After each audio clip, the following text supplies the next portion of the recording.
the show, in this final show of the season, we have a fabulous lineup of guests to energise and inspire you. It's time to wake up your wow with your host, international award-winning speaker, Cath Vincent. On the show, the highs and lows of my writing adventure. Derek Austin interviews me. Blow the dust off your wardrobe with Dress for Success ambassador Catherine Smith. Celebrating the end of the season with baker Kate Marinkovich. Look around, tell me what you see. And in the Wilde Records music slot with Jessie Wilde, we hear original music from Apollo SteamTrain. All this and more to wake up your wow. Derek, welcome back. Cath, thank you for having me back. It's great to be on the last show of the season. Yeah, You made it. I knew you would be back here to check cannot up on me. stay away. So last time we met, you had a challenge, I think, or you gave yourself a challenge. No, can't remember anything about that. Well, as you know, we work with the Dragon speech recognition software so that people can write documents much more quickly. And you can write your book in, for some reason, 30 days is what I said. 30 days, going to do. I think you gave yourself the task of finishing a book by now. Yes, that's right. And there was a bet too, I seem to remember. I was going to buy you a bottle of expensive champagne if you made it. Well, so actually, let me see. Did you bring the champagne? I didn't actually, because I knew you wouldn't make it. So. Oh, sorry, did I say that? Shame on you, shame on you. Maybe I did make it. Maybe you did. So did you? Well, are you interviewing me? Yes, I am actually. You swap places. Oh, okay. Please sit. Thank you. Oh, this is interesting. Oh, this is good. So, I like this. Do you know what? I wanted to sit here because actually I've worn an orange jacket. I was going to say, I can actually see you now. You're not just a disembodied head in a sea of orange. It looks really good. Good to be. Well, yeah, the book... But anyway, I'm interviewing you. Yes, you are. So, OK. Cath. Yes, Derek. How did the book go? So some of it went really well and some of it was really hard. So let's start with the hard part, Cath. Yeah. You started out with a copy of Dragon software, did. speech for speech recognition. I did. And the goal was to learn how to use the software and write a book. Yeah. So what were the hard parts? Well, actually, the easy part was learning how to use the software because straight out of the box, started working, I was dictating, going, oh, this is amazing. Right. The hard part was actually doing the word count every day. So I committed to write 2,000 words a day, and it would take me between an hour and 2 hours. That's about 4 pages or something? I wasn't actually thinking of it in pages. It was literally word count. Okay. And the thing that I found really hard was actually finding the time on top of everything else we've been doing. So I think the time to write a book is not when you're running a TV show, you're doing massive renovations upstairs, you're speaking at conferences, you're coaching, you've got studio clients, you're running a big, you know. So you had a new skill to learn, really, to write the book as well as the software, and then you've got people doing something called stopping upstairs, whatever that is. So, you know, well, because you're Australian, I and have no English idea. people don't call it stopping either. We call it plastering. What do you call it? Plastering. Yeah. So people have been plastering in our house, and just the place is covered in dust. Like literally getting ready for work is my biggest challenge. So you would have had trouble just finding a laptop underneath that dust. Yeah, and I had to get really resourceful about, you know, taking it out to places, going to cafes, going different places. But the dictation part was fantastic. Okay, so Dragon was able to keep up with you. It wasn't too hard to learn to enter text. So one thing I found was it massively improved my productivity in emailing. So aside from the book, I have cut down my emailing time and I now refuse to type an email. It's just, why would you sit and go, thank you for emailing? You know, it's just ridiculous. You just go, hey, thanks for reply, blah, blah, blah, blah, blah. I must say that for me is the biggest productivity improvement Emailing. for me, just doing emails, because that makes it so much faster when you use Dragon to write the emails. Well, so that all sounds pretty good. So then what happened? Well, what happens is if you're doing a word count and you need to produce 2,000 words a day to stay on track, what happens is if you skip a day, oh, I'm 2,000 words adrift. If you skip 2 days, so you get under pressure. And what I found was sometimes I was churning out the word count just to kind of keep keep You on were top. writing rubbish, in fact. Yeah, yeah. Is that actually? It was really good. No, there probably was a bit of rubbish in there, and then what I found was when I got to the halfway mark, I made a big announcement. Woohoo! 30,000 words, and I was really excited about that. A big dialogue started on Facebook, so from industry people saying, "Hey, that's really great, but how come you're writing 60,000? Don't you know that in your sector a self-help book can easily be 30,000?" Ah, so you redefined what it is to be a book. I moved the goalpost. Oh, very cunning. But I was really happy to hear that, because what I felt was there was a lot of content in one area, which is about how to live your best life, how to wake up your wow, how to operate at maximum energy, confidence and motivation.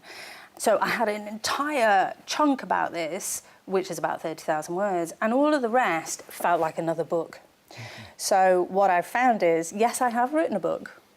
Oh, well, I think I owe you a bottle of I champagne. think you do. Then. And That's actually, great. So what was it, Moe, you wanted, or Oh, I'll take what I can get. a Bollinger? I can't remember. It was Moe. Oh. Yeah. Okay, next trip, you have it. But so I've actually started my next book. So you better make it a crate. Yeah. A crate, I think it was only good for one book, but look forward to reading it. So, Cath, overall, your experience of writing the book, what would you say? Well, I guess I would say it's a bit like the saying, you shoot for the moon and you reach the stars, or the vice versa. I don't know which is nearer. But the idea is, maybe you take something on, maybe you bite off a bit more than you can chew, but you get a long, long way. I didn't write 60,000 words, but I did write a book, and it has been an incredible adventure. Plus, what I've discovered is the most amazing productivity tool in dictation software. So Dragon worked for you? Perfectly, and I would absolutely recommend it to anyone. So thanks for appearing on the Cath Vincent Show. And listen, before you go, I just want to say thank you so much for your support, because I honestly would not have written a darn word without you setting me up with Dragon, so I appreciate that. And actually, we have an offer for everyone at home as well. So if you want to write your book in 30 days, or if you just want to get a bit more productive, you can actually get your own copy of Dragon. Thanks, Derek. Thank you, Cath. And now I want my seat back. I quite like it here. I think I've lost my job.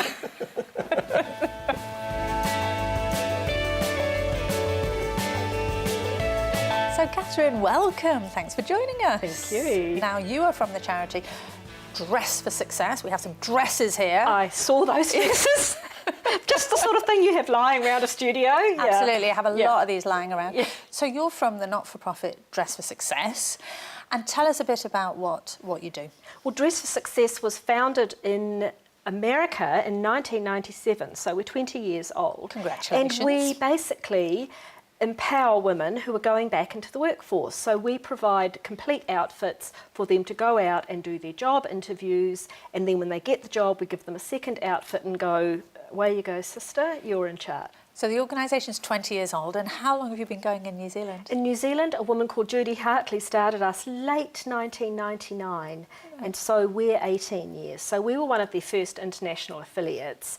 Judy Hartley had been doing return to work training for women in Manukau, and just realised that the women got to a certain point in their preparation for going back to work and then had nothing to wear. Yeah. And we all know that feeling. I do know that. I know. Haven't a thing to I wear. know, and these genuinely didn't have a thing to wear. They were in sweatshirts and sweatpants and jandals. And also, of course, we realised the importance of that first 30 seconds for making a impact when you step through the door. And so Judy just hustled around all her friends and got clothes out of their wardrobes and used her garage. on her. Then discovered, I don't know, on Oprah show or something like that, this Nancy Loveland and what she'd done in the States. So Judy just launched this charity in New Zealand. Great. And we affiliated with America in 2000.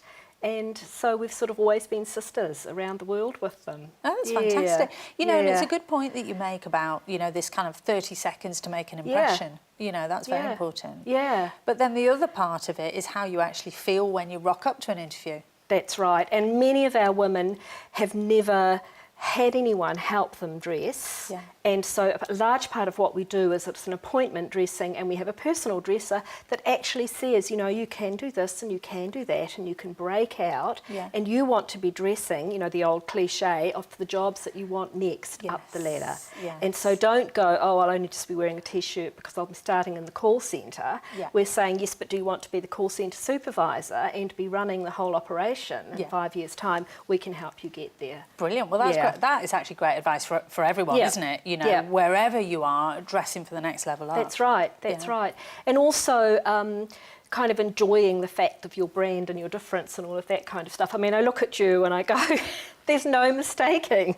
Thank you. And women... I think thank you. Well, women wear colour. Yeah. It immediately makes you stand out. It immediately makes you look in charge. So that's what we're trying to do with our clients. Right. And then once they have the job, you know, we just help them with a second outfit because there's so many expenses. Many of them are single parents, or they're supporting unwell partners, or they're supporting children.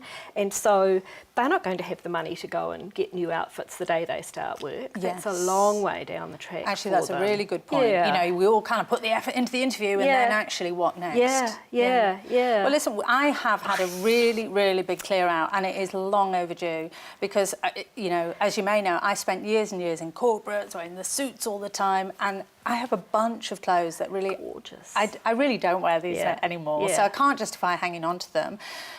Got a few things here.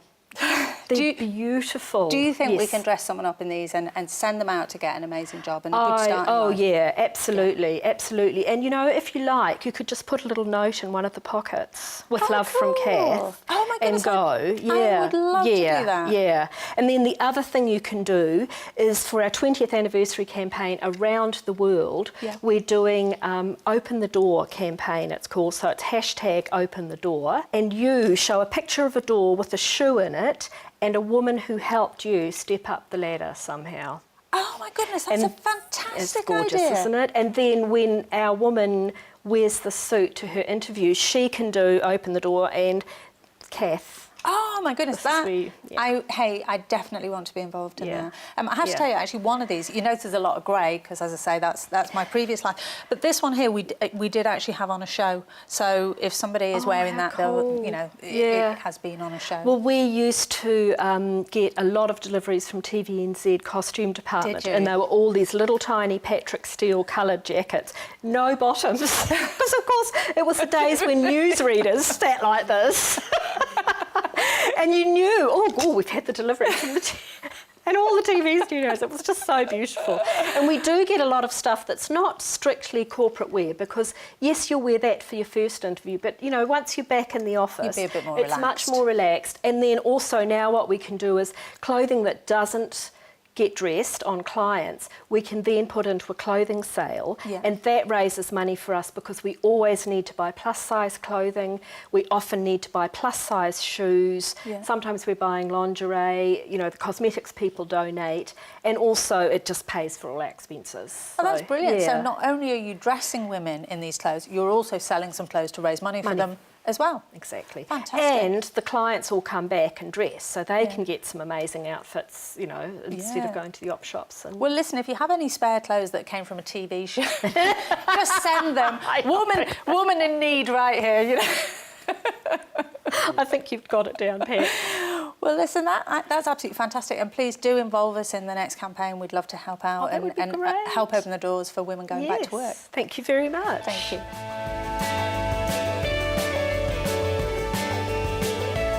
So, Kate, welcome. Thanks for being on the show. Thank you. And you've flown in all the way from Wellington, haven't you? Yes, I have. And you have your own cake shop. I do, yes. How cool. Yeah, I know, it's great actually. We do more than cakes. We do catering and we have a little cafe. Yeah. Yeah. Awesome. And how long have you been in business? We started nearly a year ago. Oh, congratulations. Thank you. You'll have to have a cake. Your 1 year anniversry. Well, we are going to do free cake on our birthday Awesome. with every purchase. I will be there, flying to Wellington 3 weeks' time for your birthday. Yay, well, it'd be nice to have you there. And so if we're in Wellington, where do we find you? So Tomboy is located at 21 Marjorie Banks Street in Mount Victoria. Very cool. We'll find you. Perfect. I'll find you. I know where cakes live. Smell them. But listen, you do a lot of different kinds of cakes, don't you? We do. A few non-traditional, shall we say? Correct, yes. So we have our traditional range of cakes, which we decorate with fresh flowers and freeze-dried berries and nuts and sort of thing. And we have our Tomboy Black range, which is, it's sort of more of our divorce breakup cakes. So they're quite fun. And you can write any message that you like on it. And do people actually get cakes when they're getting divorced? They do. But yeah. to celebrate? Well, we hope so. You know, we're not too sure where half the cakes end up. But, yep, there've been a few that have gone out, like... I'm leaving and I'm taking your dog. If I was getting one, I would get that one. But that's all I'm going to say. Yeah. No, it's good. It's fun. It's a. I don't know. It's not supposed to be taken too seriously, but it was sort of just another facet of the business. Yeah. And where did the idea come from? I think it came about when people would ask, "What is it that you do?" And we would say, "Oh, well, we can make cakes for birthdays or weddings. You know, we can even do it for your divorce." Yeah. And it just evolved from that. And you actually made us a cake. I did make you a cake, and we had a disaster. Yeah. Poor old Kate was trying to fly it in her hand luggage, put it in the overhead locker, and what happened? Man, he didn't see the cake box, which was white, and the overhead lockers are white, and he just flung his bag up in there, and you could almost just hear it go. Oh, your heart must have broken. Yeah, it was pretty awful opening the box and seeing cake everywhere, and the flowers were just smushed. But listen, what did you do? What did you do with the cake? Oh, it's in the bin in the airport. Somebody might have found it. Some traveller is wandering through. Was this would have been at Wellington then? No, this was in Auckland. Oh, of course, after you've flown. So some traveller or a tramp or somebody is rifling through the bin going, yum. What is this? Yay, flowers and a cake. Well, that's nice for someone. Yeah, it's not a nice feeling.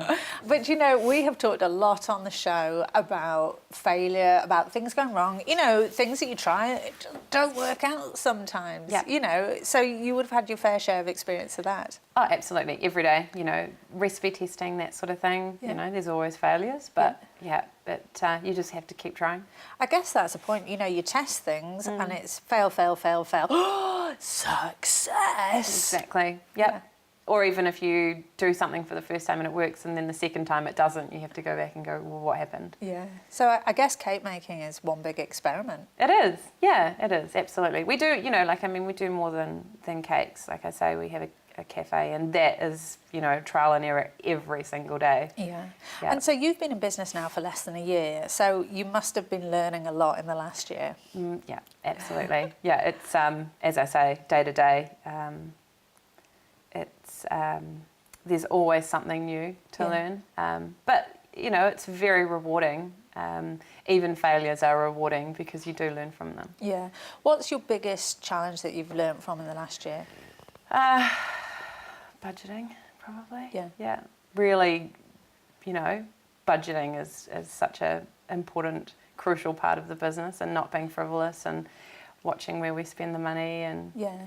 And I guess when you're starting out, you know, you have to wear a lot of hats. So you're the creative, you're the baker, you're the budgeter, the accountant, everything. Yeah. It's full on. But I mean, it's, you know, it's exactly what I wanted to do. So. And how did you make the leap from being employed to going, right, I'm gonna have my own enterprise? There was a lot of stop-starting, but I don't know what I did first. I think I just registered the company. Yep. And then I think I took another couple of months, and then I was like, get a lease somewhere, do it. And so I did it, and then I was like, why did you do that? I felt like that about this TV show. Yeah. Totally. I'm like, why didn't you just get another job and buy a car? Would have been smart. But no, it just evolved. It was a very organic process, and that's how sort of, you know, I apply, you know, everything to the business. We do it organically, slowly, not taking on too much, and making sure that everything we do it right, so that, you know, we can move on and do something else, and that will be. Yeah. What would your advice be to someone who, you know, wants to do something big, scary, a bit risky? Yeah. Whatever it is, you know, a business or a plan. Anything. You know, make sure you go over it in your head 1,000,000 times, and then step away from it, and then go back to it, and then a plan is probably where you need to start. Yeah. And also, you know, it's all very well and good. You know, money is such a stressful thing, but really it is there. It's available for anybody who needs it starting a business. Yeah. You know, there's always options for people to be creative and do what they need to do. Yeah. So I think it's important that everybody sort of somehow along the line follows their dream, you know. That's great advice for all of us. Thank you so much for being on the show. Thank you.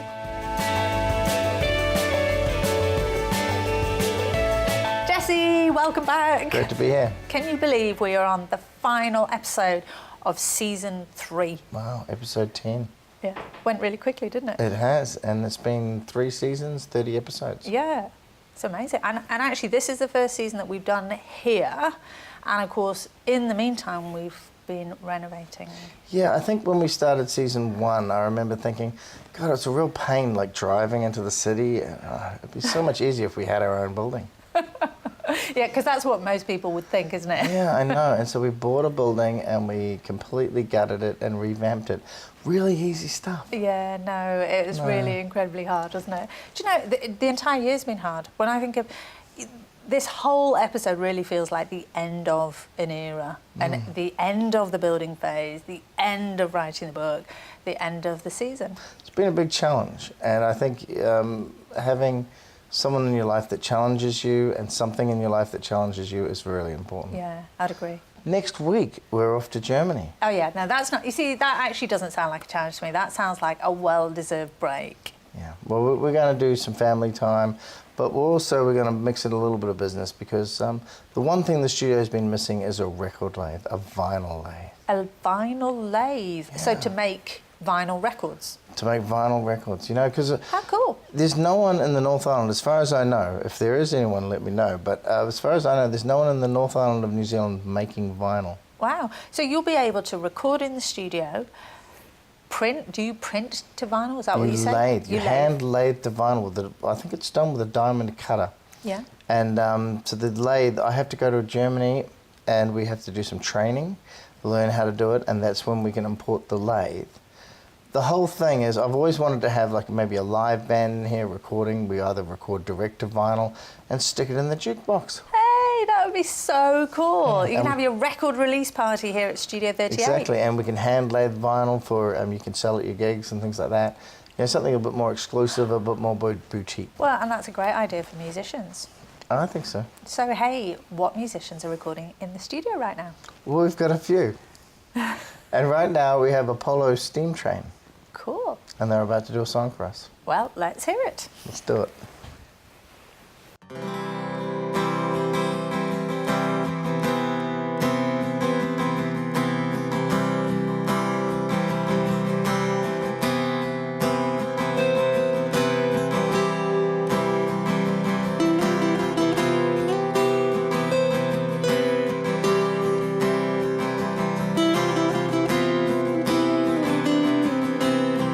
Look around, tell me what you see.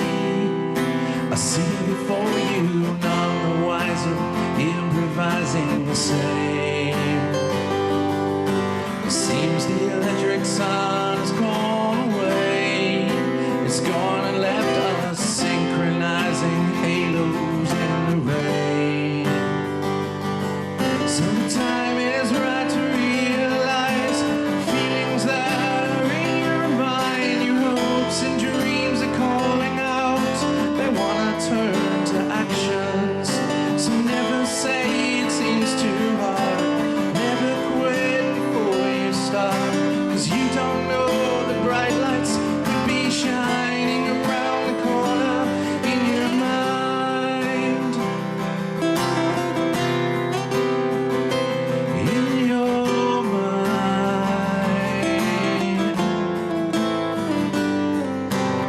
So look around and tell me which way to go. They're always closed and it seems there's only you and me that care. It seems the electric sun has gone away. It's gone and left us chasing after rainbows here again. So the time is right to reach inside. Animation in your mind. Your hopes and dreams are calling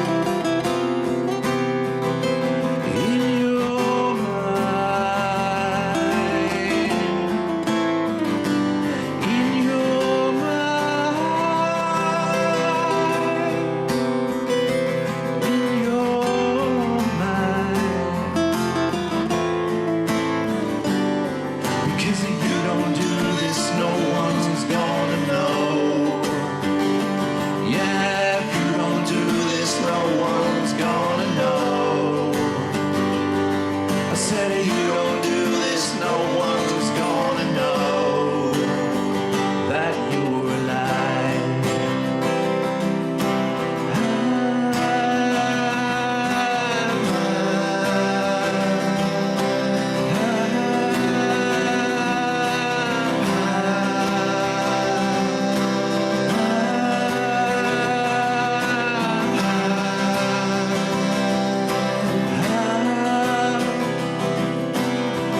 Look around, tell me what you see. Look around, tell me what you see. Look around, tell me what you see.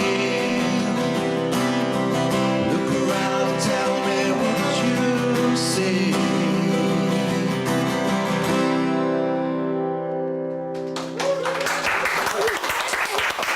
That was so good. Welcome, welcome, welcome. Thank you. Great stuff. Oh, that was so good. Thank you. And I love the harmonies and all that in there as well. you. Brilliant. Thanks so much. So listen, that song's been on Shortland Street, hasn't it? It has, yeah. Go you! How Yeah. famous are you? Well, But you never know when it's going to be on. They don't tell you when No. it's going to be on. I've heard that actually. It's so that you have to watch Shortland Street for the rest of your life. episode. yeah, that's right. So listen, what are you guys working on now? So we're working on a new single, which we're just in the process of packaging up. Yeah. So somewhere around 10 weeks maybe. A release strategy is Yeah. really what we're working on right now. So we Yeah. have product. We just need to figure out how to put it out there. So actually, when you're working on that, you know, aside from the writing the songs and the creative stuff, the release stuff, is that kind of a bit harder and a bit more dull? Dull. Do long. It's long. do musicians like doing all that or not so much? Well, you have to link into people who know how to do that. Yeah. Very strategic. Very strategic, absolutely. Yeah, if you just sort of throw it out there into the market these days, it gets lost in the wash pretty quickly. So Yeah. planning Yes, is everything. absolutely. Yeah. We have been lucky to have a mentor in the name of That's true. James Southgate. So Right, you know, James, some of course. very knowledgeable people of helping us. So it's wonderful. And when you think about it, most artists begin as their own managers anyway. You know, Yeah. no one thinks I'm going to learn how to play guitar. I need a manager.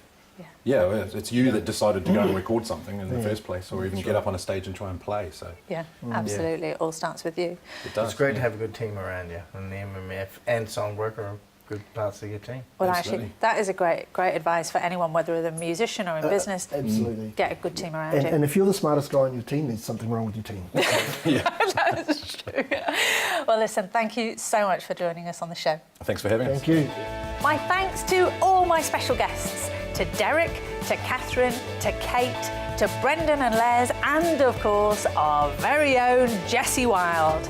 And until next season, don't wait to wake up your wow. That's a wrap for season 3.